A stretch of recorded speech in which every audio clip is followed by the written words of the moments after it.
좋은 아침입니다. 이제 목도하심으로 아침 예배를 시작하겠습니다.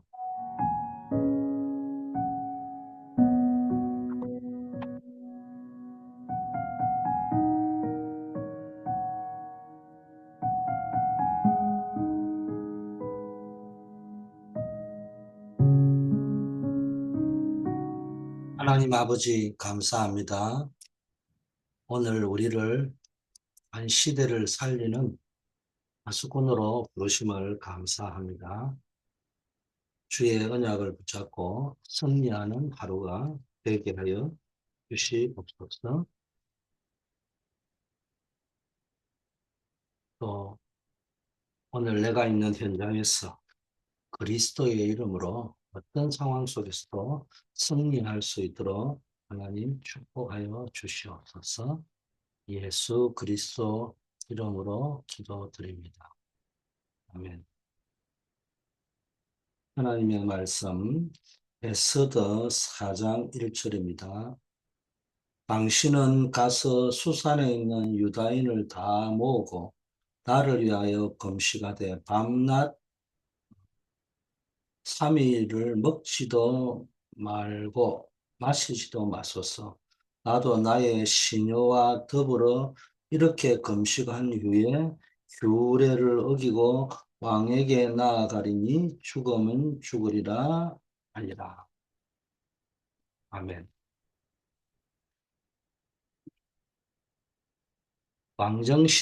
시대를 준비하는 파수꾼, 이렇게 해서 왕정시대의 청년들도 청년이라고, 연령도 청년이지만 청년의 스피릿, 한번 청년이면은 영원한 청년의 마인드를 가지고 사는 겁니다.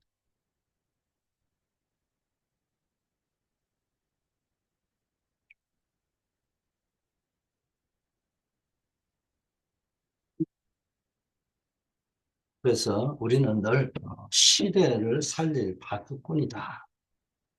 이 시대의 흐름을 볼 줄 알아야 됩니다. 그리고 이 시대의 지향의 흐름, 사단의 흐름을 보고 그 지향의 흐름을 막는 파수꾼으로 부름을 받았습니다. 그런데 이 왕정 시대의 젊은이들은 하나님이 주신 영적 힘으로 시대를 살렸습니다.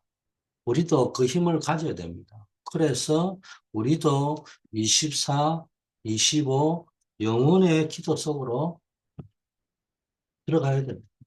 그래서 모든 문제를 치유하고 시대의 증인으로 설 수 있어야 됩니다. 우리가 스노우볼 효과라는 말을 여러분 잘 아실 겁니다. 눈덩이를 굴리면 점점 더 커져가듯이 작은 시작이 엄청난 결과를 만들어내는 것입니다. 우리의 삶도 마찬가지입니다. 우리가 드리는 아주 작은 기도와 믿음의 결단이 이런 일을, 이 엄청난 결과를 만들어내는 겁니다. 우리 인생뿐만 아니라 우리 부대와 우리 시대 전체를 살리는 거대한 눈덩이처럼 커질 수 있습니다. 오늘 우리가 함께 나눌 말씀 속에서 여러분이 영적 스노우볼을 만들어내는 그런 믿음을 가지시길 바라겠습니다.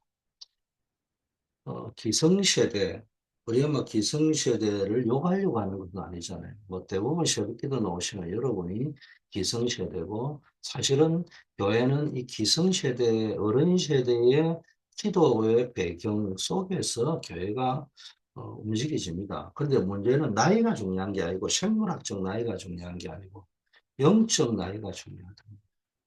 그런데 흔히 말하는 이 기성세대는 세상의 방법, 육신 중심으로 살 수밖에 없는 각인뿌리 체질이 되어져 있습니다. 그게 계속 어려움을 볼 수밖에 없어요. 그래서 렘넌트 때 지금 준비해야 됩니다. 우리의 부모님 세대의 신앙을 주셨기 때문에 믿음의 개성을 하고 본받아야 될 것도 있지만, 또 기존 세대, 출애굽했던 기성 세대들이 다 광야에서 멸망했듯이 자기의 보이지 않는, 표나지 않는 합리적인 사후에 지금 우리가 뭐 설교를 하니까 그 출애굽의 1세대들이 불신앙을 했니 말았니 그런 소리를 하지만은 우리가 그 시대로 타임머신을 타고 간다면은 우리도 그렇게 행동할 수밖에 없는 상황이 그렇게 돼 있었을 거라고 생각할 겁니다. 불신앙이 어디서부터 나옵니까? 상황을 보면은 불신앙할 수밖에 없잖아요. 절대 불가능하니까. 우리는 상황을 보지 말고 그 상황을 움직이는 주님을 빨리 바라봐야 됩니다. 여러분, 이 철쭉 건너가는 철쭉길 다리를 건너봤습니까? 유리 다리를 건너봤습니까? 요즘 멕시코나, 이제 시카고나 이래 가면 유리 다리가 있잖아요. 건물 꼭대기에 유리래, 투명 유리래가 밑에 뭐 몇십 층 아래 아찔한 현장을 보고 그 위를 걷고 다니는 사람들이 있습니다. 저는 겁이 나서 못 걷겠더라고요. 그때 우리는 실선을 떼서 어디로? 분명히 유리 다리입니다. 유리 천장입니다. 분명히 철도길에 보면 밑에 시퍼런 강물이 흐르고 있습니다. 앞에는 기차가 옵니다. 그 상황은 바뀌지 않아요. 그러나 그 다리를 건너야만 하고 됩니다. 건너지 않으면 안 되는 상황입니다. 이때 어떻게 할 겁니까? 시선을 어디다 맞춰야 됩니까? 상황에 맞추면 빠질 수밖에 없어요. 멀리 바라보고 시선을 우리는 하나님을 바라봐야 됩니다. 기성세대의 실패를 반복하지 않으려고 하면은 지금부터 세상의 가치가 아닌 하나님의 언약을 붙잡고 준비해야 돼. 언약의 가치. 예수님께서 40일 동안이나 하나님의 나라의 일을 보좌, 여정, 이정표를 설명하시고 땅 끝까지 정인될 거라고 말씀하셨잖아요. 이 예수님께서 부활하신 후 40일 동안 아무것도 안 하고 하나님 나라 일을 말씀하셨다는 것은 단순히 천국에 대한 이야기가 아니라 우리가 이 땅에 누려야 될 하늘 보좌의 축복과 전도와 선교의 이정표를 설명해 주신 것입니다. 제자들은 이 말씀을 듣고 오직 성령이 임하기를 기도했고 그 결과 초대교회는 세상이 감당할 수 없는 영적 군대가 되었습니다. 우리의 땅끝은 5천 종족입니다. 이걸 깨닫지 못하면은 5천 종족은 강대국에 잡히고 후대는 노예 포로 속국 유랑민으로 가게 됩니다. 포로 노예 속국 유랑민으로 가서 전도할 거냐? 아니면 자발적인 전도를 할 거냐? 이걸 우리가 깨달아 버리면요. 모든 것들이 길이 됩니다. 5천 종족을 불러서 키우고 내보내는 겁니다. 우리가 교회가 사이즈가 크다 작다가 아니고 이걸 놓고 기도하면 작으면 작은 대로 크면 큰 대로 우리가 할 수 있는 5천 종족을 부를 수 있는 믿음과 경제력, 힘, 키울 수 있는 힘, 보낼 수 있는 힘, 뭐 이게 필요한 겁니다. 이거 놓고 기도를 하셔야 된다. 자, 이를 위해서 하늘 보좌와 소통되는 24, 25 영혼의 응답의 힘을 가지고 가야 됩니다. 한번 해보자는 건 안 되는 거예요. 내가 해보니까 아무도 인정을 안 해줘. 결과가 안 좋아. 인정 안 해주면 섭섭하죠. 그래서 몇 번 참겠죠. 나중에는 악이 받치겠죠. 뭐 이렇게 되는 겁니다. 그 시험 들어버립니다. 응답을 받아서 갑니다. 답이 알아주든 안 알아주든. 뭐 된다 안 된다는 두 번째. 반드시 300%가 됩니다. 여러분이 누릴 10가지 비밀들. 이때부터 세 가지 뜰의 절대 망대를 보게 됩니다. 렘넌트가 청년이 됐을 때는 한 명도 빠짐없이 왕 앞에 섰습니다. 그 현장은 237과 5천 종족을 살리는 길이에요. 우리의 미래는 단순한 성공이 아닌 237, 5천 종족을 살리는 영적인 플랫폼이 되어야 돼요. 시대를 살린 왕정시대의 청년들 한 사람 한 사람 한번 봅시다. 다윗, 골리앗이 여호와를 모욕했을 때 다윗은 골리앗과 싸우기로 결단했죠. 근데 이게 목동으로 있을 때 다 준비된 거예요. 그리고 골리앗을 죽이고 온 천하에 여호와가 참 하나님이심을 알렸잖아요. 다윗이 이런 인물입니다. 다윗은 골리앗과 싸우기 전에 사울 왕에게 주의 종이 아버지의 양떼를 지킬 때 사자나 곰이 와서 양떼에서 새끼를 물어가면 내가 따라가서 그것을 치고 그 입에서 새끼를 건져내었다고 고백합니다. 하나님이 해주셨다는 거예요. 그래서 오늘도 이길 수 있다는 거예요. 그의 다윗의 담대한 믿음은 하루아침에 생긴 것이 아니라 목동 시절 홀로 하나님 앞에서 기도하고 언약을 붙잡으면서 영적 힘을 키웠던 결과입니다. 우리에게도 골리앗과 같은 어려운 난제, 문제, 불가능이 있잖아요. 렘넌트는 학업, 어른들은 직장들, 또 많은 사람들이 제일 힘든 게 사랑관계라고 하잖아요. 그러나 다윗처럼 나만의 내가 할 수 있는 나의 루틴, 영적 망대를 세워 기도하고 준비한다면 우리는 영적, 정신적, 마음의 문제, 삶의 문제가 치유될 뿐만 아니라 이 시대의 골리앗과 싸울 수 있는 힘을 얻게 될 것입니다. 믿음으로 모든 것들을 치유하고 승리했습니다. 다윗이 블레셋 골리앗에게 너는 칼과 창과 단창을 가지고 내게 오거지마. 이게 세상이 추구하는 가치관이잖아요. 나의 스펙, 나의 칼, 나의 창, 나의 단창. 얼마나 좋은 칼과 창과 단창을 가지느냐. 스펙 쌓는 데다가 우리는요, 모든 인생을 다 겁니다.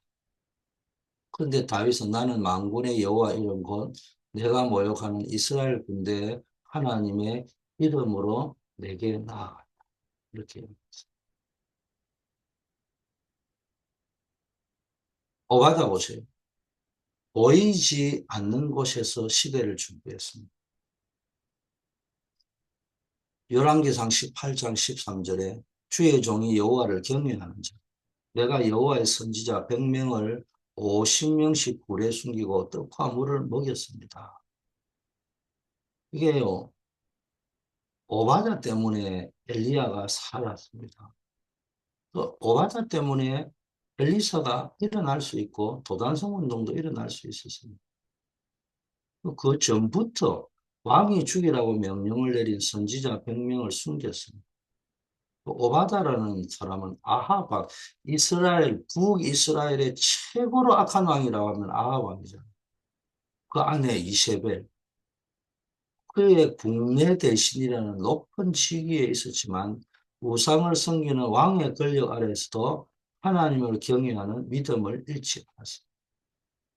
그는 보이지 않는 곳에서 순교의 위험을 무릅쓰고 하나님의 선지자를 도왔습니다. 오바다는 눈에 띄는 영웅은 아니었지만 그의 헌신이 있었기 때문에 엘리야와 엘리사라는 위대한 지도자가 활동할 수 있는 기반이 마련된 것이다. 그래서 왕정 시대의 갈렙이 누구냐? 오바다입니다. 우리의 영적 치유는 보이지 않는 곳에서 헌신에서부터 시작됩니다. 남들이 알아주지 않아도 괜찮습니다. 우리의 작은 기도, 대단한 게 아니에요. 우리의 작은 봉사, 우리의 작은 믿음의 결단, 이게 결국 영적 스노볼 효과를 나타내서 결국 시대를 살리는 거대한 도단성 운동의 시작이 될 것이고 기반이 될 것이라는 것. 이 중직자, 보이지 않는 평신도한 사람. 엘리사 보세요. 앞절의 영감을 보았잖아요. 엘리사는 베델이나 여리고가 아닌 갑절의 영적인 힘을 구했어요. 하나님께로부터 눈앞에 보여있는 현실적인 축복이 아니라 성령 충만, 앞으로 계속해서 지속돼. 이게 도달성보다 더 중요한 겁니다. 이 기도의 망대가 여러분 개인에게 세워지면은 2, 3, 7 나라 5천 종족을 살리게 됩니다. 우리가 다 직장 가야 되고 사업해야 되는데 땅끝까지 멀리 가는 거 힘들지 않나요? 1년에 한두 번은 혹시 갈 수 있을지 모르지만. 그러나 기도의 망대를 계속 세워가야 겁니다. 엘리야가 성천하기 전 엘리사는 눈앞에 보이는 물질적 축복이나 안락한 삶을 구하지 않았다는 거예요. 절의 영적인 힘, 하나님이 주시는 힘.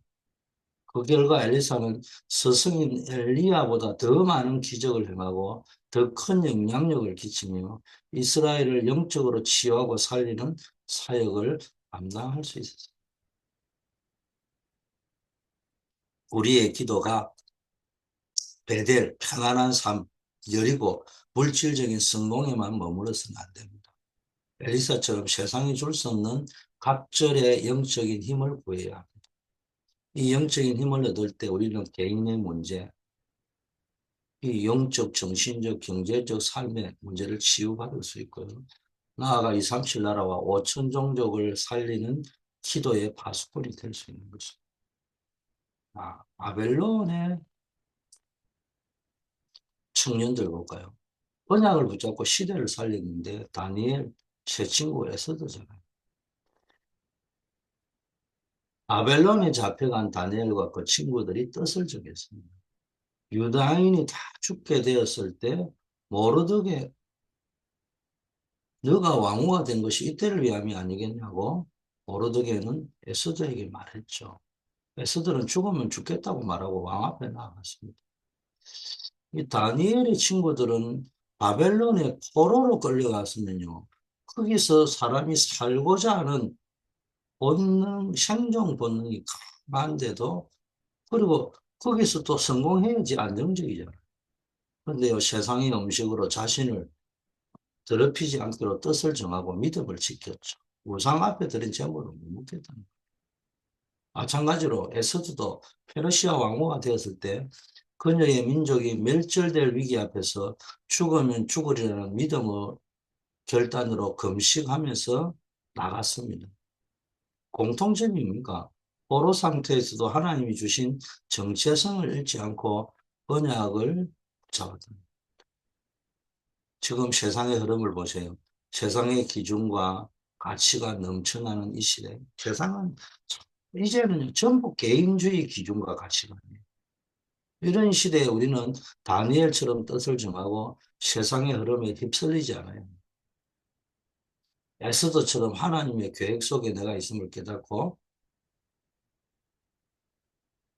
내가 왕후가 된 게 이때를 위함이 아니겠느냐. 지금 이때 하나님이 나를 왜 여기에 앉게 했을까? 이 질문을 믿음으로 하고 응답을 해야 됩니다. 이것이 진정한 치우고 시대를 살리는 정인으로 서는 겁니다. 제 결론입니다. 우리 주변에 지금 시대가 여러분, 저도 모르게 이렇게 쭉 흘러오던 게 뭐 변한 것이 없지만 늘 이야기하지만 우리 시대에 부모님 시대에 도는 말이 10년이면 강산이 변한다. 10년이 그만큼 귀하다는 거예요. 요즘은 강산이 변하는 것이 아니고요. 그냥 시대가 변해버리는 거예요. 지금 시대의 랩넌트 MZ 세대는 우리하고 완전히 다릅니다. 그리고 지금 경제가 얼마나 발전합니까? 모든 과학이 발달하고 있습니다.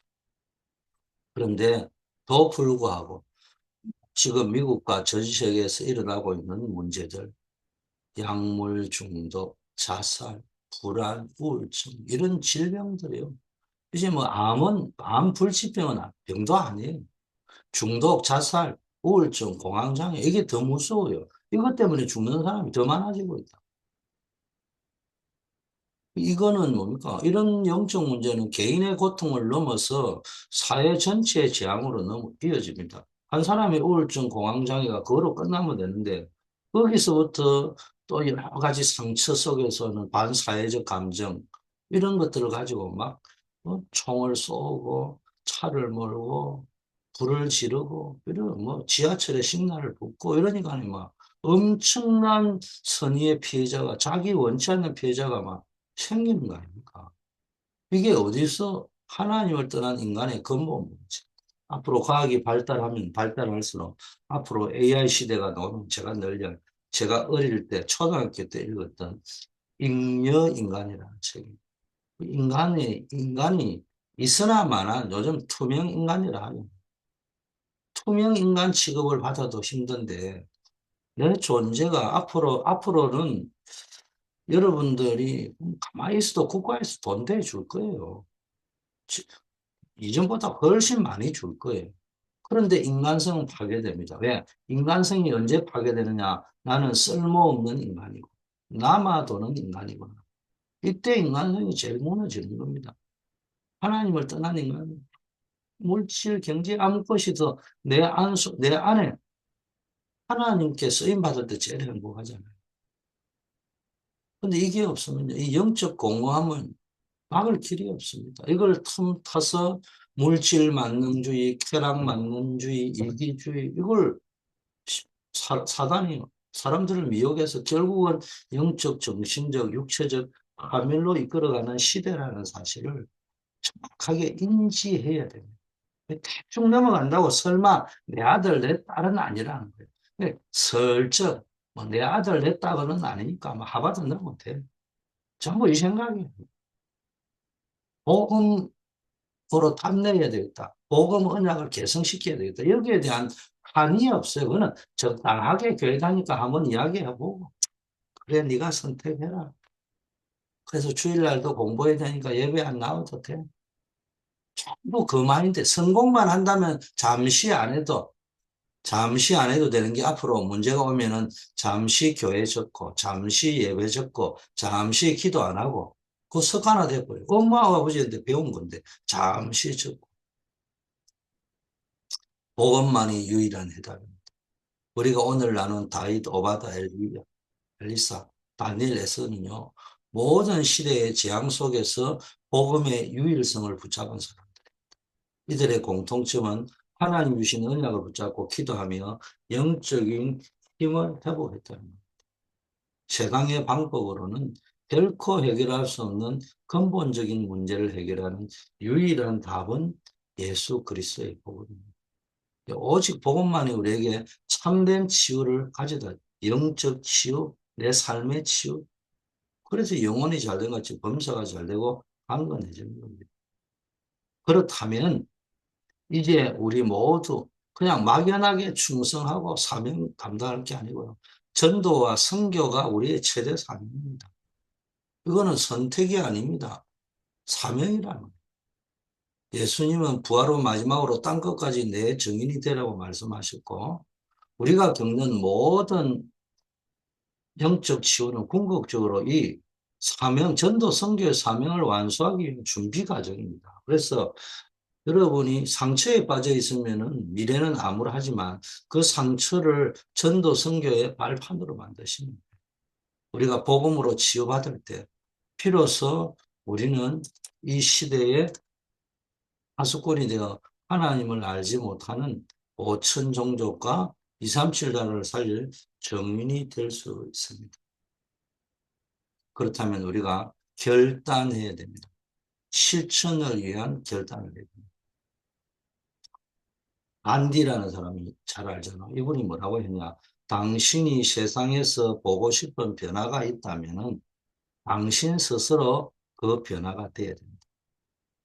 그럼 그리스도인은요, 여러분이 보고 싶은 영적 치유와 변화가 있다면 여러분 스스로 복음으로 치유받고 그 변화의 증인이 돼야 돼. 내가 증인돼, 내가 응답받아야 돼. 프랑스의 철학자 앙리 베르그송이라는 분은 인생은 자신을 찾아가는 여정이다. 뭐 이런 말을 했어요. 우리는 복음을 통해서 이미 우리의 정체성이 뭔지, 인생의 목적이 뭔지 알게 되었습니다. 이제는 이것을 나의 삶에 적용하고 실천할 됩니다. 오늘 새벽에 나온 여러분, 단순히 문제를 해결하는 걸 넘어서 이 시대의 영적인 치유를 감당할 파수꾼으로 부름받았습니다. 이제 문제 앞에서 낙심하거나 주저하지 말고요. 다윗처럼 믿음으로 나가고 오바다처럼 보이지 않는 곳에서 헌신하고 엘리사처럼 갑절의 영감을 얻고 다니엘과 에스더처럼 믿음으로 결단해서 복음의 증인으로 서시고 24, 25 영원을 누리면서 이 기도 속에서 여러분이 하는 일과 세상을 보면서 승리하기를 축복합니다. 하나님 아버지 감사합니다. 오늘 말씀을 붙잡고 우리가 24, 25 영혼의 축복을 누리며 모든 영적, 정신적, 육체적인 문제를 치유하는 주역으로 서게 하옵소서. 왕정시대의 청년들처럼 믿음으로 또 오바다처럼 숨은 헌신으로 엘리사처럼 기도로 준비해서 이 시대의 영적 위기를 막아내는 파수꾼으로 서게 하옵소서. 우리를 향한 하나님의 부르심이 5천 종족과 237 나라를 살리는 것임을 깨달았습니다. 다니엘 에서더처럼 복음의 증인으로서서 이 땅의 재앙을 막고 하나님의 나라를 확장하는 일에 쓰임받게 하옵소서. 우리 교회가 국내외 237 나라 5천 종족 살리는 전도의 플랫폼, 선교의 플랫폼, 미래를 바라보는 시대 살릴 렘넌트 선교의 플랫폼이 되게 하옵소서. 하나님, 우리 앞에 놓여 있는 노방 찬양 전도를 통해서 단순한 노방 찬양 전도를 넘어서 캠프의 영접의 현장이 되게 하시고 전도운동에 체험하는 현장 되게 하옵소서. 군문에 나아가 있는 분, 직장 현장으로 가는 분, 학원 현장으로 가는 분, 한 분 한 분들을 기억하시고 이 연서 이제 한국으로 나가서 12월 달까지 또 수업을 받습니다. 그 현장에서도 변함없이 하나님이 지키시고 임마누엘로 역사하는 것을 체험할 수 있게 하옵소서. 국내외 전도와 선교의 스케줄이 잡혀 있습니다. 이걸 놓고 기도해서 24 기도 속에 전도, 선교, 렘넌트의 스케줄 속에서 하나님의 계획을 찾고 나의 아버지 하나님의 헌신을 찾아낼 수 있도록 아버지여 인도하여 주시옵소서. 우리 간호들에게 아버지여 또 혹여 모르는 우울증, 공황장애, 불안, 두려움에 빠져 있는 분들 예수님의 이름으로 기도하다가 전무후무한 응답을 받는 역사 있게 하옵소서. 우리 노스캐롤라이나 미션 홈에도 하나님이 역사하여 주시옵소서. 주께서 오늘도 우리의 삶을 인도하여 주실 줄 믿고 예수 그리스도 이름으로 기도드립니다. 아멘.